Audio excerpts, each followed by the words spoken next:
Bloomberry is expanding to online gambling.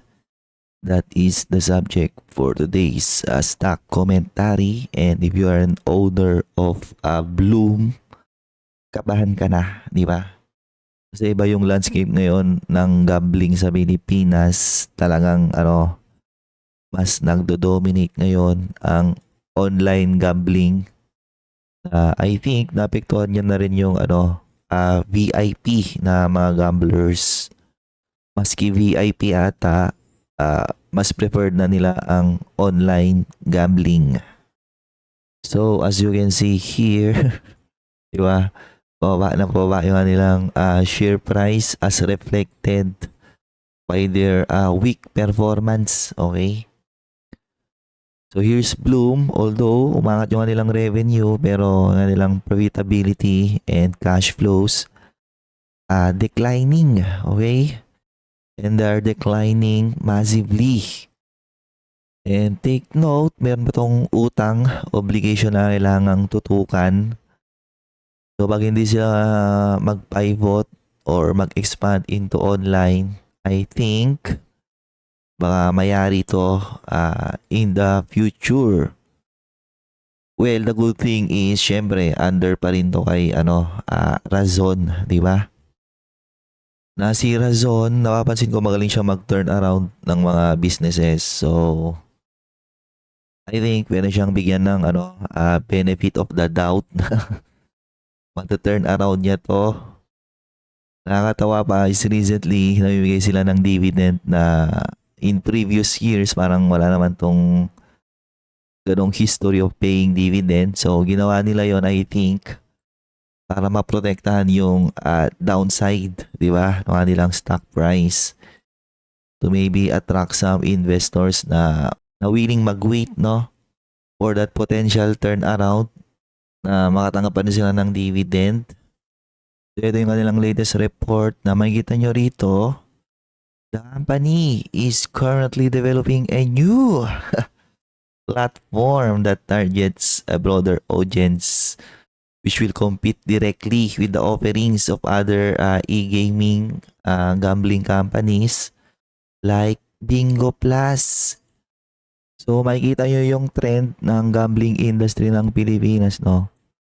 Makikita yung mga online or yung mga may online presence like Bingo Plus. Nag-grow sila ng matindi-tindi. Ayan, no? Grabing growth yan. So technically gustong makakuha ng market share ni Bloom, di ba? On this growth ng online gambling. So dito na ulit papasok yung tinatawag na competition. Di ba kasi kapag may isang business na nakikita ng madaming businessman, uy, anong meron dito? Bakit parang very profitable naman yan. Nag-grow ng matindi. So pag nakita ng mga businessman yung mga ganyan, no, glalaway yung mga yan eh. So doon na papasok yung competition, i-compete nila para makakuha ng market share. And ang tanong, makakuha kaya si Bloom ng market share? Well, possible, di ba? Depende kung ano yung i-offer nila. So, makikita nyo rito yung kanilang growth driver talaga, no? Yung kanilang Soler Resort Entertainment City. Revenues declining, oh, di ba? Gaming revenues declining na. Syempre, mga land-based na gambling. EBITDA decreasing. Of course, net income decreasing massively. Grabe, laki ng perang nawawala.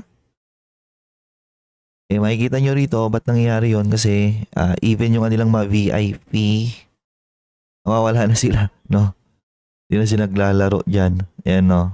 Volume, 116,442. Na I think even the VIP, no, feeling ko mas preferred na nila mas preferred na nilang mag-online, di ba? Online gambling. Kasi ang resort and casino dapat, yan eh, mag-gambling ka and then at the same time, mag-hotel ka, di ba? Yung hotel and resort nila, I believe pabagsak din eh.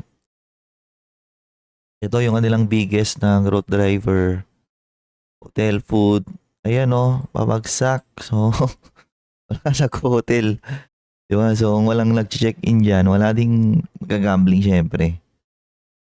So, now, nasa crucial point ang Bloom to do some pivot in the online gaming sector. As long as siguro nandiyan pa yung current administration, no, hindi pa masyadong nire-regulate ang gambling. Sikat pa siya sa Pilipino kasi kung ano nung influencer nagpro-promote niyan. So I think they still have time to do some pivot. Pero if you're an existing shareholder of this company, I think there will be more pain ahead as long as hindi nila nakokompleto yung kanilang expansion into retail online gambling. So meron pa sila ritong utang, di ba, na kailangang intindihin in the coming years. Recently, makikita nyo, nag-issue sila ng shares kasi pang-fund nila ng kanilang incentive program. Okay. Ayun, no. So, employer stock option plan. So, nawala din yung effort nila dati na mag-share buyback. Then, bigla lang sila mag-issue ng malaki-laking amount of shares. Ito pala, mali pala yung na-open ko kanina. Ito pala yung ginagawa ng Bloom, no? Ayun, no? So, massive share issuance, stock incentive plan. So, technically, dapat cash yan eh. Pero dahil pabagsak ngayon, di ba? Ang kanilang profitability, issuance of share muna. So, kung mga kanyang issuance of share, syempre, bad sentiment sa mga existing investor, lalo na't ang lalaki ng mga ini-issue nila. Bukod dyan, nagbebenta ba sila ng kanilang treasury share. So again, lahat ng lahat ng na-share buyback nila dati, nawala lang din ng silbi. So it goes to show you, this company is in a little bit of trouble right now. Kasi DigiPlus is eating the the gambling shares, the gambling profits. Grabe, bilis mag-swing, no?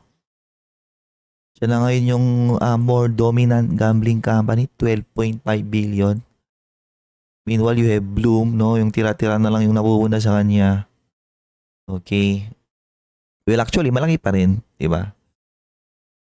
Yung kanilang biggest growth driver still 7.6. So naglulos ngayon yung kanilang Soler North kasi bago pa lang siya. Kailangan pa nilang i-market yan. Okay.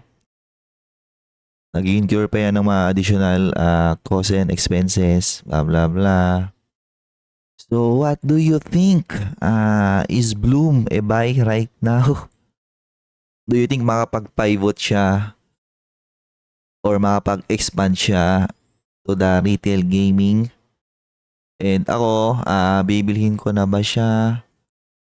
Siyempre, hindi pa, di ba? Dahin ko yung dahin ko yung kanilang online gaming platform.